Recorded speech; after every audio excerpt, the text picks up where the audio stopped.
നമ്മുടെ ക്ലിനിക്കൽ പ്രാക്ടീസിൽ നമ്മൾ ഏറ്റവും കൂടുതൽ എൻജോയ് ചെയ്യുന്ന ഒന്നാണ് നിങ്ങളിപ്പോഴീ കാണുന്നത്. വന്ന സമയത്ത് ആളിങ്ങനെ ഒന്നും അല്ലായിരുന്നു കേട്ടോ.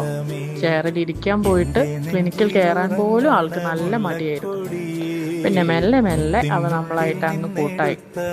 കുട്ടികളെ ഇങ്ങനെ കോപ്പറേറ്റീവ് ആക്കിയെടുത്ത് ട്രീറ്റ്മെൻറ്റ് കൊടുക്കുന്നത് ഭയങ്കര ഒരു സാറ്റിസ്ഫാക്ടറി എക്സ്പീരിയൻസ് ആണ്. എക്സ്പെഷ്യലി നമ്മളെ ലേഡി ഡോക്ടേഴ്സിന് ഈ കുട്ടികളിലെല്ലാം കാണാൻ കഴിയുന്നത് രാവിലെ വീട്ടിൽ നിന്ന് ഇറങ്ങുമ്പോൾ ഉമ്മ എപ്പോഴാ വരിക എന്ന് ചോദിക്കുന്ന മക്കളുടെ കുഞ്ഞു മുഖങ്ങളാണ്.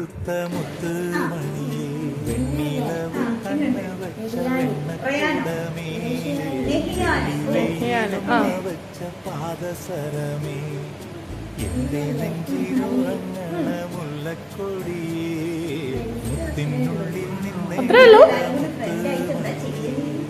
വെണ്ണിലവ് കണ്ണ വച്ച വെള്ളി വെയിലുമ്മ വച്ച പാദസരമേ എന്റെ നെഞ്ചിലുറങ്ങണ മുല്ലക്കൊടിയേ മുത്തിനുള്ളിൽ നിന്നെടുത്ത മുത്ത്. പറഞ്ഞില്ലേ ഡോക്ടർ ഉണ്ട് ഇവിടെ?